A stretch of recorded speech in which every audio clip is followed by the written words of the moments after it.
just a slightly silly way to start, and that's short because the next piece I'm going to play is quite long. I think I did this over at Guilford a couple months ago. Well, if you were there, sorry if you hear it a second time, but I'm going to play Beethoven's Violin Concerto, the first movement, in Beethoven's own arrangement for piano. So I'll talk about that, why that is. Well, first of all, I'm still doing this violin theme, and the reason is, I've told you this story a million times, I'm obsessed with the violin, completely obsessed with the violin, but I'm too lazy to switch instruments. It's just too much trouble. So I'm sticking to arrangements of violin music on the piano. And the story behind this piano concerto is interesting. Beethoven wrote it in 1806, and the first performance was a disaster. You know, the first movement alone is 25 minutes or so, so this will be the meat and potatoes of tonight anyway. After the first movement in the premiere, well, half the audience had fallen asleep. I hope you won't, I hope not. But the violinist, his name was Franz Clement, he noticed this. And speaking of improvisation, you know, he took his violin, turned it upside down, improvised a lively country fiddle tune to wake everybody up. And then he proceeded with the second and third movements. You could imagine Beethoven was not thrilled with this spectacle. So with the advice or with the urging of his friend Muzio Clementi, he refashioned this into a piano concerto. Both versions were shelved, really, until after he died. And it was Mendelssohn and Joachim, the great Hungarian violinist, who resurrected the work in the 1830s. And to this day, the Beethoven Violin Concerto is one of the most loved, maybe the most loved violin concerto. But we have this piano version that Beethoven himself did, and technically it's, you know, Beethoven wrote 5 piano concertos, but this is the 6th. It's called Piano Concerto number 6, parentheses, after the violin concerto. So not to be more confusing, but what I've done is it's concertos for soloist and orchestra. Obviously I don't have an orchestra here, so I added some of the orchestra parts into it. It's kind of my own version of Beethoven's version of, but it's confusing, but that's what it is. But I want to say a few things about Beethoven in general. First of all, this concerto, the seed from which everything grows out is a timpani idea, which goes just like this. Just that. Bum, bum, bum, bum. One of the main themes, another, you know, it's just a scale. And this reminds me of something Leonard Bernstein said about Beethoven. He said, if you isolate any of Beethoven's musical ideas, they're not very interesting at all. They're banal. I mean, you know. What is that by itself? I mean, it's brilliant, but it's not a melodic, beautiful, ornate thing at all. It's almost primitive. But Bernstein says what Beethoven does with those ideas, that's where the magic is.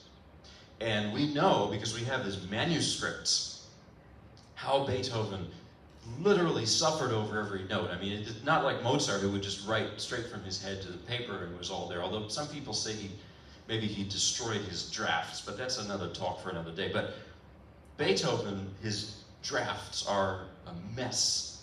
He had very sloppy handwriting. He would cross things out, rewrite things. We have candle wax stains, cheap wine stains on his papers, even his own tear stains. That's what it was for him. It was a struggle. One, significant detail about this composition, this violin concerto, is Beethoven wrote it at a time when he was accepting the fact that he was losing his hearing. And I think that's the fundamental thing that people missed at the first performance, because what they heard was a very meditative piece that's quite long. It's for Beethoven. It's pretty meditative. And I don't know if they got it, but to me it's meditative on the surface and there's a volcano underneath.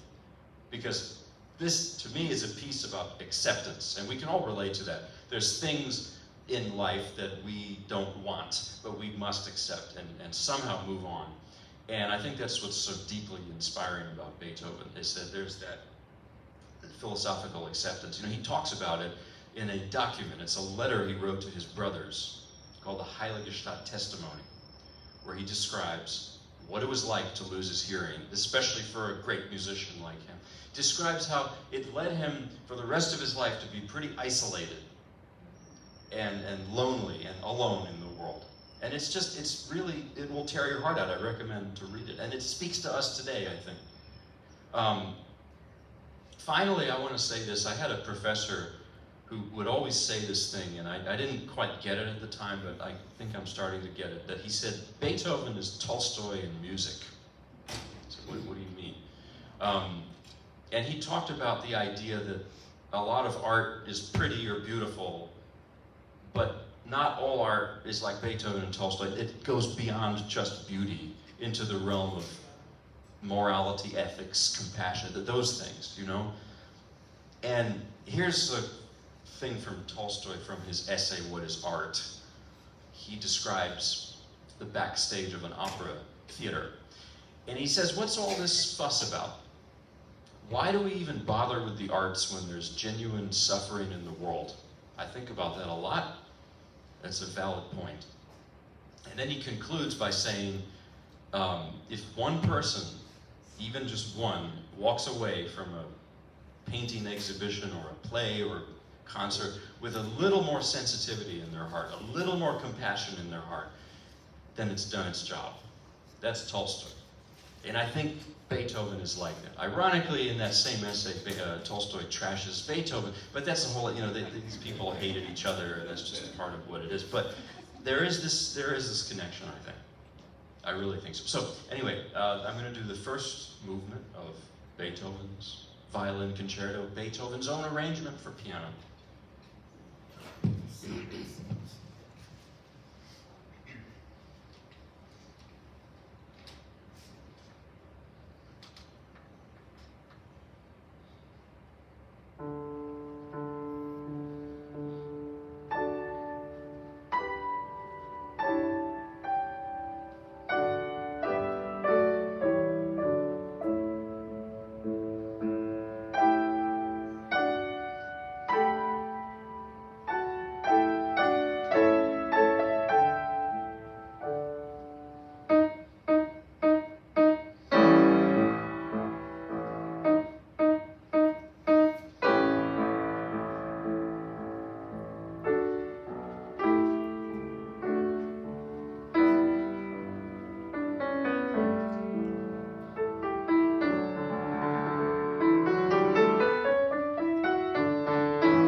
it's just the first movement.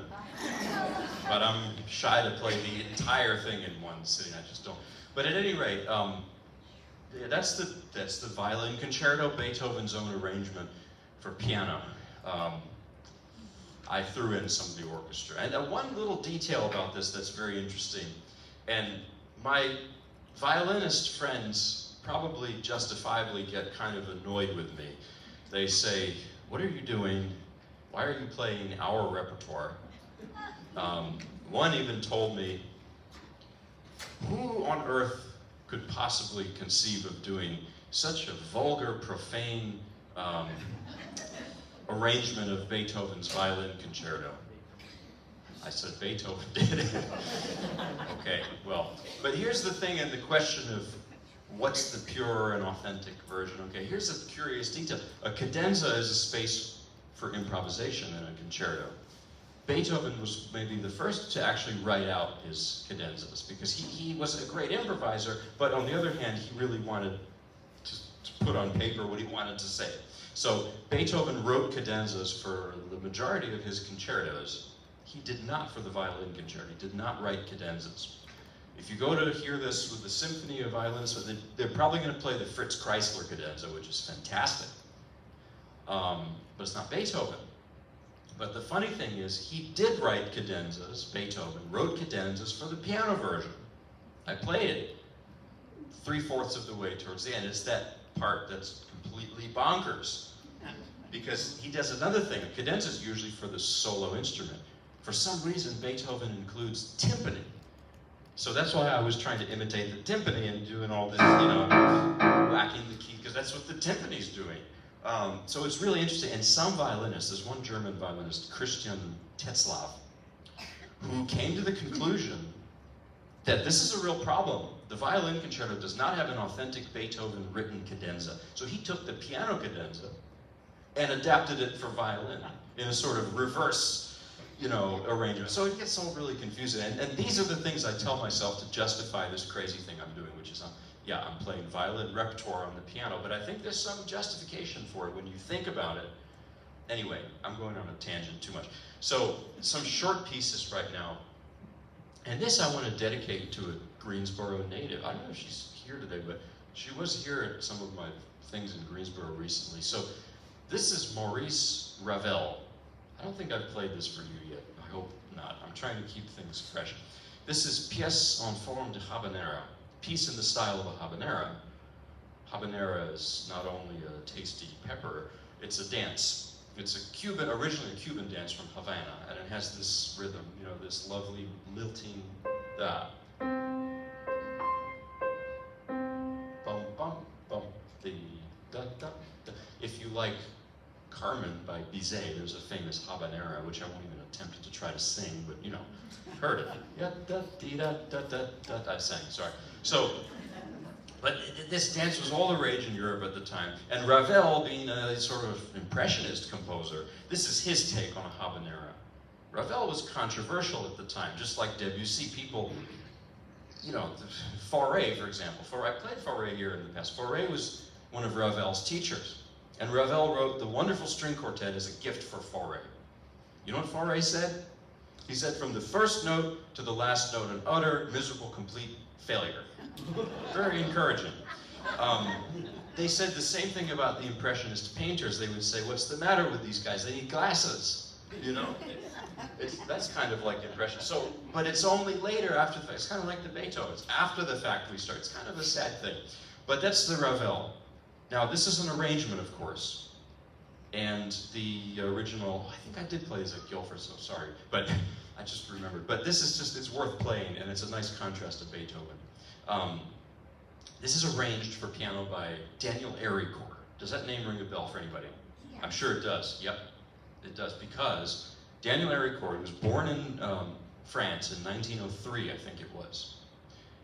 He knew Debussy, he knew Ravel, he was a fantastic pianist, composer, all of that. He ended up in North Carolina. He taught at UNC Greensboro for years, and I hadn't known that. I was playing over at Whitestone, and when I just learned it a few months ago, this piece, and I mentioned the name. I didn't know that Héricourt had anything to do with Greensboro. And this lady comes to me and says, I was their neighbor for years. I said, you gotta be kidding me. And I looked them up. Well, long story short, I had this whole saga over the summer. Someone said, I know Jane. Jane is his wife, his widow, is quite active, pianist, composer, everything. She's amazing. Quite the resume, my goodness. And they said, give me your phone number, I'll get it to Jane. And this was months and months ago, and time passed and passed and passed. And I was at the Walmart on a line that was not ending, and I was really flustered, and I had to go. It was raining outside. It was just one of those days. And I get this phone call from a Greensboro number. This is like a month and a half ago. And I thought, oh, it's probably a scam, I picked it up, and this voice says, Robert. I said, yes. I couldn't believe it. She said, this is Jane Ericourt, and I would like to meet you. I couldn't find the word. Imagine you were at Walmart and you were upset and you get a call and it's, this is Robert Schumann, or this is Clara Schumann, or this is Brahms. I'd like to meet you. Can you? Yeah. So I was so stupid I couldn't form a sentence. I said, do you have my phone number? That was the first impression. But I hope she forgave it, and I got to meet her and hear all these stories. She would say, here's a photo, it's my husband and I, Daniel, with our good friend, I don't know if you've heard of Andreas Segovia. Goodness. He was a good cook, and all these stories. She said, Daniel Ericourt had a crush on Debussy's daughter. And he would go to Debussy's house to see the daughter. And sometimes his daughter, her name was Shushu, sometimes Shushu wasn't home. So Daniel Ericourt frustratedly just sat and listened to Debussy talk, and he didn't want to be there. But then he realized so many years later, oh my goodness, I was in the room. So it's just interesting, and it's local. The Ericourts are local, and I think it just goes to show that you could be from France, you could be from wherever, but North Carolina is pretty darn good. So here is Daniel Ericourt's arrangement of Ravel's Pièce en forme de habanero. And I dedicated to Jane, and she gave me some of her husband's scores. Beautiful pieces. I look forward to learning them. But I wish I could learn faster. I'm a slow learner, so this brain only works so fast.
promised short pieces after the Beethoven.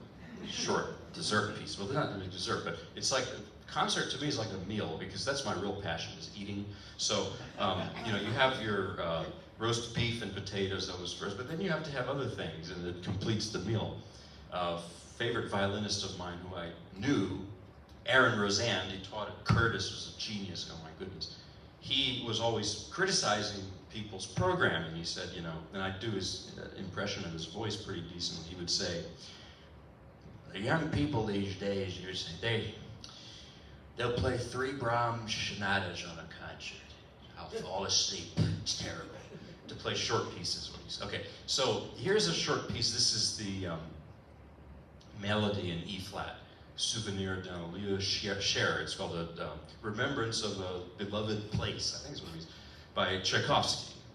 And he wanted to include this in his violin concerto, also in D major, modeled after the Beethoven, but he didn't.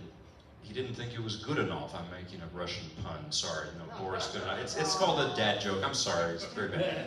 Yeah. So I don't know, but it's a standalone violin piece. This is, of course, a piano version. Tchaikovsky, oddly enough, was not his peers did not consider him Russian enough, whatever that means. You know, Borodin, Mussorgsky, those guys more consciously used folk music in their compositions. Well, Tchaikovsky did that. He didn't do it quite as much. He has maybe a little more in common with someone like Massenet or someone French, you know, maybe. And he loved Mozart too very much. But here's something I think about with Russian music. My mother's from Russia, my uncle, who we lost about a year ago. They would always tell me, listen to Russian melodies. They go on and on and on. You know, you have, yeah, no, that's not it. Rachmaninoff, right?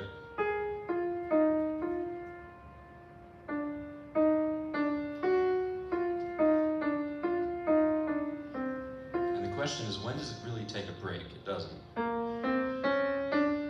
That's the tune. It just goes on and on. Like somebody who tells a story that doesn't end, you know.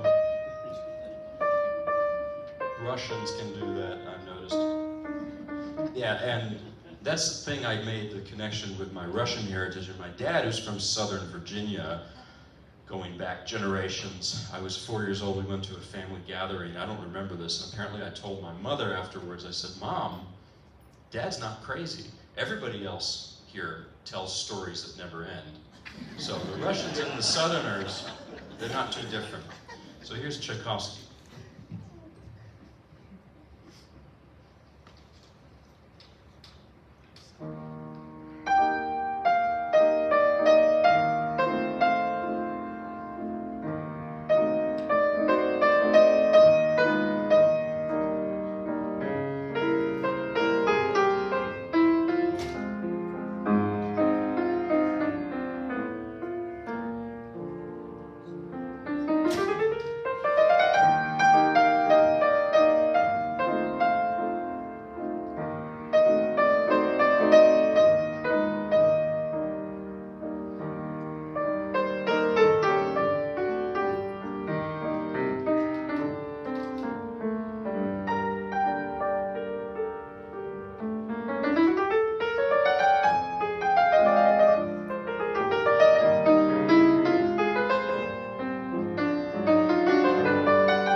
till about 5 or so, is that right? I don't know, when does dinner, okay, I don't want to make anybody late for eating.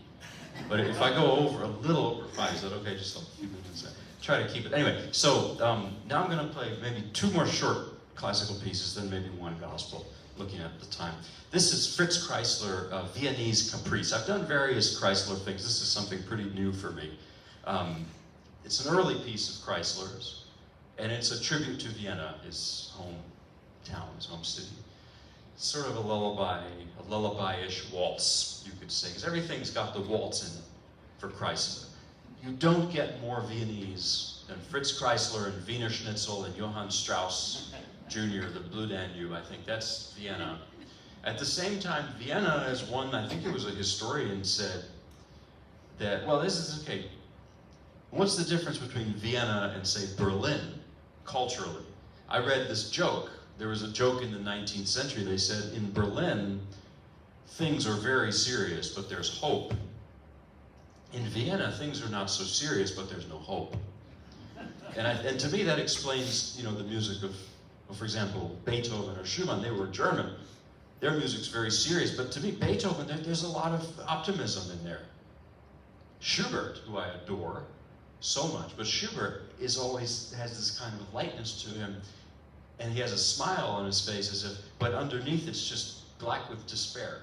You know, Mahler is like that too. Mahler, and Kreisler is too. So Vienna in the 20th century, someone said they waltzed, with their love of the waltz, they waltzed right off a cliff. Yeah, I mean, between the First and Second World Wars, and they descended into fascism, into anti-Semitism, into extremism. And Kreisler, who was Jewish, luckily got out. So many didn't. And how disgusting is it that the culture that he so embodied just rejected him in this ugly way? It makes me think a lot. But at any rate, he came to this country, had a great time. He always would sit in Central Park and smile and talk to people. He was that kind of guy. Not all classical people are like that. Beethoven was.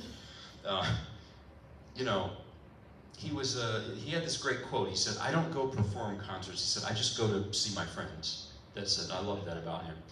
I probably told you this story, but I should tell you. It's just that he was friends with Rachmaninoff, you know, and they played together. They were doing a concert in Carnegie Hall. Kreisler never practiced. He just didn't like it. I don't think he needed to. His playing is so beautiful. And in that time, they didn't care so much about wrong notes. I kind of like it. They're more, you know, nowadays we're very, you know, uptight about that. And he messed up. And Rachmaninoff's playing. Rachmaninoff was a very dour man. He was very serious, tall, shaved head. Someone said he looked like an escaped convict, you know. So he's playing, and Kreisler walks over and whispers to him, "Where are we?" And Rachmaninoff, without even cracking a smile, he just said, "Carnegie Hall." I love that story. So here's the Viennese Caprice, Caprice Viennois by Fritz Kreisler. You'll hear his little humor there. It's not little, there's a lot of humor. Tongue in cheek.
close with a piece with some fireworks. This is a piece I never imagined I would learn.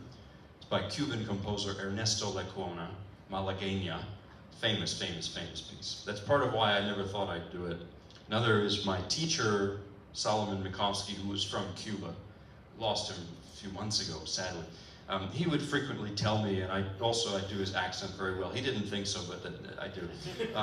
He would tell me, he would say, Robert, you know, how can you play this music? You don't even come from Cuba. How can you understand it? You know? And, or Spain, because the piece is really Spanish. Malagueña means a woman from Malaga. And Malaga is this great center of flamenco music, you know. So it's a flamenco piece. And it doesn't have much to do with the violin. This is the only piano piece I'm actually playing today. It is for piano, but there is a violin version, there's an everything version of it. There's a guitar version, voice, everything. So it's, and I learned it out of guilt. There's a nice lady in Raleigh at a place I play. Every time I'd go there, she'd ask me to learn it, and I wouldn't. And then after about a year, I felt very bad. I usually don't do requests, but I learned it out of guilt. So I still don't feel like I quite get the style. My teacher's words haunt me, because it's true, I'm not from Cuba or Spain, as he said. So I'll do my best.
okay if I do a quick gospel real quick? Okay, just to close. I promise this will be it. I'm gonna do When They Ring Those Golden Bells in two different styles.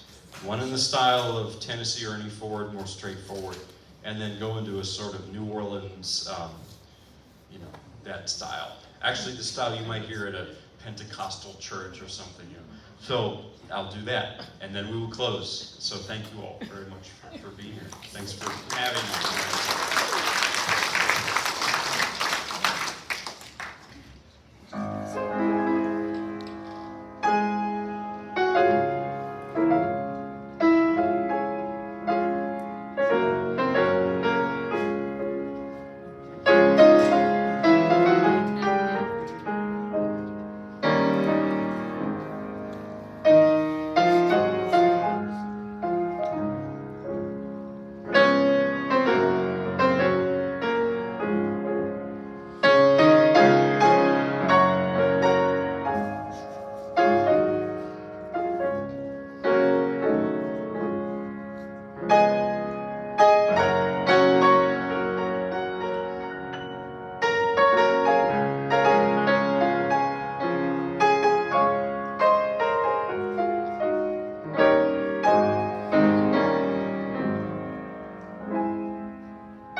Thank you. Have a lovely evening. Sorry I overstayed a little bit.